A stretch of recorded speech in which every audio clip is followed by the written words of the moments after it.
Blood লাইনের কিন্তু আলাদাই একটা রুলিং চলছে ডব্লিউডব্লিউইতে। সেখানে ম্যাডিসন স্কোয়ার গার্ডেনে যে স্ম্যাকডাউনের ইভেন্ট হয়, সেখানে দেখা যায় যে নতুন যে ব্লাড লাইন মেম্বার জয়েন হয়, সেই নতুন মেম্বারের ওয়েলকাম সেরেমনি একটা করা হয়, যেটা কিন্তু পল হেমেনের ওপর ভারী পড়ে। এছাড়াও মানি ইন দ্য ব্যাংক কোয়ালিফাইং 3টে ম্যাচ হয়, কোয়ালিফিকেশন ম্যাচ, যেখানে LA night, Santos Escobar, Logan পলের একটা ম্যাচ। সেকেন্ড ম্যাচ নাওমি, ইন্ডি আর ব্লেয়ারের।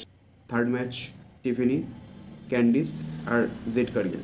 ইভেন্টের শুরুতেই সোলো সিকাওয়া এবং সাথে দুজনকে নিয়ে এন্ট্রি নেয় ব্লাড লাইন।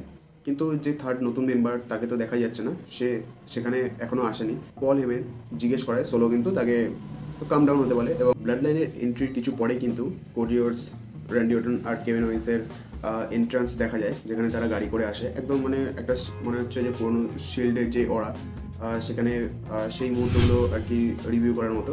কোডিওর্স এবং কেভিন ওয়েন্স আর র্যান্ডি অর্টন মানে এরা সেই শিল্ডের মতোই এন্ট্রিটা নেয়, সেই অরাটা কিন্তু মনে করিয়ে দেয়। তো এন্ট্রি হওয়ার সাথে সাথেই আর ব্লাড লাইনের 80 মেম্বার দুজনের মধ্যে ক্ল্যাশও হয়, এবং নিক অলডিস জেনারেল ম্যানেজার সিকিউরিটি নিয়ে তাদের কন্ট্রোলে নিয়ে আসে। তো সেখানে ব্লাড লাইন অলরেডি চলে যায়, কারণ তাদের একটা সেরেমনি হবে জ্যাকব তার ওয়েলকামের জন্য। সেই সেরেমনিটা পল হেমেনের ওপরে কিন্তু ভারী পড়ে। তো আগের ইভেন্টগুলোয় দেখা গেছিলো যে ব্লাড লাইনের একজন করে মেম্বার আসছে, এক এক করে টিম মানে রিক্রিয়েশন হচ্ছে, আর টিমটাও বাড়ছে এবং রিক্রিয়েট হচ্ছে একজন একজন মেম্বার অ্যাড হয়ে। মানে কোরিওর্স আর কেভিন ওয়েন্স তারা ডমিনেট করে এসছে। কিন্তু সিএম পাঙ্কেরও একটা যোগদান কোরিওর্সের সাথে, সেটা কিন্তু অনেকটা অ্যাডভান্টেজ হয়ে দাঁড়িয়েছে। এদের একটা ডমিনেট এবং অ্যাগ্রেসিভ যেই ফেস অফ ব্লাড লাইনের ওপর ভারী পড়ে, এবং ব্লাড লাইনকে অনেকটাই কিন্তু তারা ডাউন করতে মানে ডমিনেট করতে সফল হয় এই ইভেন্টের শুরুতেই, যেটা দেখা গেছে। এবং পরবর্তী সময়ে হয়তো ব্লাড লাইন ডমিনেট করতে পারে, একজন একজন করে মেম্বার আসছে এবং তাদের টিম কিন্তু অনেকটা বেশি পাওয়ারফুল হয়ে যাচ্ছে। সিআরকে আর বিএল এদের যদি স্কোর বলা হয় তো 1:1ই বলা যেতে পারে। এবং পরবর্তী সময় যদি ম্যাচ হয় তো অবভিয়াসলি এমআইটিভিতে ম্যাচ হবে, মানে ইন দ্য ব্যাংক কোয়ালিফিকেশন। তো সেখানে অবভিয়াসলি ট্যাগ টিম ম্যাচ এবং ফাইনাল যেই রেজাল্ট সেটাও বোঝা যাবে। Money in the bank qualification match triple threat, যেখানে Jade Cargill versus Tiffany Stratton versus Candice, এই তিনজনের একটা ম্যাচ হয়। তো অবভিয়াসলি যে জিতবে সে কিন্তু ল্যাডার ম্যাচে কোয়ালিফাই হবে। ম্যাচটা শুরুতেই জেড কার্গিলের ওপর একটা ডমিনেন্ট দুজনের তরফ থেকে দেখা যায়, এবং পরবর্তী সময় Jade Cargill as a powerful player সে কিন্তু ক্যান্ডিসকে ধরে একদম তুলে থ্রো করে টিফিনির ওপর। তো টিফিনির জন্য ওদিকে নায়া জ্যাক্স আর এদিকে জেড কার্গিলের জন্য বিয়াঙ্কা কিন্তু অলরেডি চলে আসে। তো তারা রিং সাইডের মানে রিংয়ের বাইরে দাঁড়িয়ে কিন্তু তাদের সাপোর্ট করে। এবং নায়া জ্যাক্স যেহেতু আসে, বিয়াঙ্কা বেলারও চলে আসে, যে তার পার্টনার জেড কার্গিল যেহেতু রিংয়ে খেলছে। ক্যান্ডিস সে কিন্তু সিঙ্গেলই খেলে। অবভিয়াসলি ট্রিপল থ্রেট যেহেতু তিনজনকে রিংয়ের ওপর সেপারেটলি খেলতে হতো, স্ট্রেটনেরও কিন্তু একটা পারফরমেন্স হাইয়ের দিকে দেখা গেছে। হয়তো টিফি টাইম চলে এসছে এবং টিফিনি স্ট্রেটন সে ডিফিট করে দুজনকে সে উইনার হয়ে যায়, এবং চেলসি গ্রিন, ইয়োস্কাই এবং ল্যাডার ভ্যালকারি এদের সাথে কিন্তু ল্যাডার ম্যাচে তার জায়গা সে করে নেয়। লোগান, এলএ নাইট আর স্যান্টোস এসকোবারের ট্রিপল থ্রেট ম্যাচ হয় money in the bank qualification. Logan Paul তার প্রতিটা ম্যাচে কিন্তু একটা ড্রামাটিকভাবে সে খেলে, মানে সিম্পলভাবে কোনো ম্যাচে কিন্তু বেসিক্যালি দেখা যায় না তার সে কোনো ফ্রেন্ড বা তার মেটাল প্লেট সব কিছু কিন্তু নিয়েই তার ম্যাচগুলো থাকে। অবভিয়াসলি সে একজন এন্টারপ্রেনিউর, সে তার বিভিন্নভাবে ব্র্যান্ডেরও প্রমোশন করে, এবং প্রাইম সেটা ডব্লিউডব্লিউই তার পার্টনারও।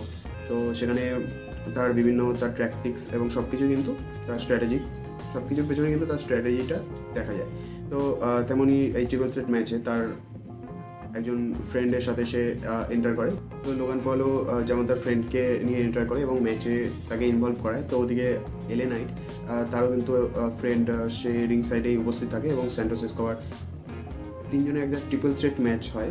তো ম্যাচের শেষের দিকে মানে প্রথম দিকেই এলএ নাইট অবভিয়াসলি তিনজনই ভালো অ্যাথলিট, স্কিলফুল একটা ম্যাচ কিন্তু দেখা যায়। তো অবভিয়াসলি ডমিনেটিংভাবে কিন্তু ম্যাচগুলো খেলে, এবং এলএ নাইটেরও যেমন ডমিনেন্ট দেখা যায়, ডমিনেটিং গেম প্লে, তেমনই লোগান পল আর স্যান্টোস এসকোবারেরও স্কিলফুল ওয়ান্ডারফুলি তারা খেলে। এলএ নাইটের কিন্তু আলাদাই সোয়াগ দেখা যায়, আর যেখানে স্যান্টোস আর লোগানের মধ্যেও একটা কমেডিক ড্রামাটিক কাউন্টার দেখা যায়।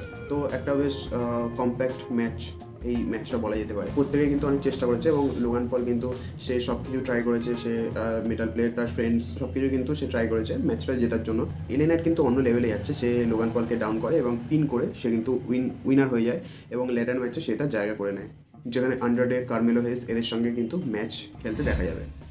ব্লাড লাইনের ওয়েলকাম সেরেমনি, যেখানে নতুন মেম্বার জাকা ফাটু তার ওয়েলকাম করা হয়, এবং সোলো সিকোয়া সে সব টিম মেম্বারদের অ্যাকনোলেজ করতে বলে। জ্যাকব ভাটু সে একটা অ্যাগ্রেসিভ ভয়ঙ্কর একজন প্লেয়ার হিসেবে সে ডিসক্লোজ করে এবং এক্সপ্রেস করে এবং মানে শোকেসটাই এমন মানে ভীষণ ডেঞ্জারাস হবে কিন্তু শোকেস করে, যেখানে ব্লাড লাইনকে অনেকটাই পাওয়ারফুল লাগছে। মানে নতুন যেই রিবিল্ড হচ্ছে সেটা কিন্তু অনেকটাই ডেঞ্জারাস মনে হচ্ছে।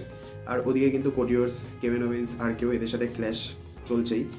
সেরেমনিতে সোলো সবাইকে অ্যাকনোলেজ করতে বলে এবং পল হেমেনও কিন্তু সে সোলোর কথা মানে দেখে মনে হচ্ছে সোলো জোর করেই পল হেমেনকে বলছে তার ওয়াইস ম্যান হিসেবে থাকতে, কারণ রোমান রেঞ্জ কিন্তু মনে হয় না আর কামব্যাক করবে। অ্যাকনোলেজ করার জন্য তাকে বলে এবং সে কিন্তু ডিসএগ্রি করে এবং তাকে কিন্তু সোলো হিট করে এবং তার উপরেও কিন্তু চড়াও হয় সোলো। পল হেমেন মনে হয় না as a wise man blood লাইনে আর থাকবে এবং থাকলেও সে কিন্তু আর কারণ সে কোনো মতেই কোনো রেসলার নয়, তার কাজটাই অন্য ধরনের। Even say hall of famer, তার অনেকটাই রেসপেক্ট ডিজার্ভ করে সে। তো অবভিয়াসলি ব্লাড লাইন টিম মেম্বারকে ম্যানেজ করছে, যেটা কিন্তু মানে খুবই টাফ একটা ব্যাপার, কারণ রোমান বা আন্ডারটেকার সবারই ওয়াইজম্যান হিসেবে পল হেমেনকে দেখা গেছে, ব্রক লেসনার। তো সেখানে কিন্তু সিঙ্গেলভাবে সবাইকে ম্যানেজ করছে, আর এখানে পুরো টিমকেই কিন্তু, যেখানে একটা পাওয়ারফুল টিম, সেই টিমকে ম্যানেজ করা কিন্তু পল হেমেনের পক্ষে মানে সম্ভব নয়, যেখানে সে as a tribal chief Roman রেঞ্জকেই মেনে নিয়েছে। সোলো সিকোয়া সেটা মানতে নারাজ, কারণ সে অ্যাজ আ ইনচার্জ থেকে অ্যাজ আ ট্রাইবাল চিফই সে নিজেকে দেখতে চায় এবং পল হেমেনকেও সে অ্যাকনোলেজ করতে বলে। তো পল হেমেন কিন্তু হ্যাঁ বলতে গিয়েও না বলে ফেলে এবং সোলো শুনে অবভিয়াসলি সারপ্রাইজ হয়, সবাই কিন্তু একদম চড়া হয় তার উপর, একটা সুপার পাওয়ার বাম দিয়ে দেয় কমেন্টারি বক্সের ওপর, এবং যেখানে পল হেমেনের অবস্থা কিন্তু অনেকটাই ক্রিটিক্যাল।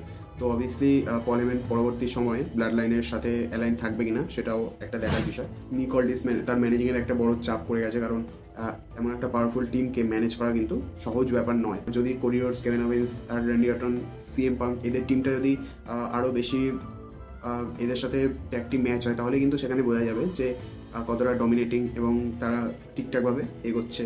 নতুন ব্লাড লাইন এসে কিন্তু ইভেন্টগুলোর যে এক্সাইটমেন্ট সেটা কিন্তু একটা অন্য লেভেলে নিয়ে গেছে অবভিয়াসলি, সেটা না বললেই নয়। এবং ভিউয়ারশিপ যেখানে কিন্তু 1.58 থেকে 2.23 মিলিয়নে কিন্তু ভিউয়ারশিপ আসছে। তো অবভিয়াসলি অডিয়েন্স বেশি পছন্দ করছে এই ব্লাড লাইন এবং বিভিন্ন ম্যাচগুলো দেখতে রিসেন্ট ইভেন্টে। তো যদি ভালো লেগে থাকে ভিডিওটা, অবশ্যই লাইক, শেয়ার, সাবস্ক্রাইব করতে ভুলো না। পাশে থাকা বেল আইকনটাও প্রেস করে দাও, এমনই ইন্টারেস্টিং ভিডিও নিয়ে আসতে চলেছি।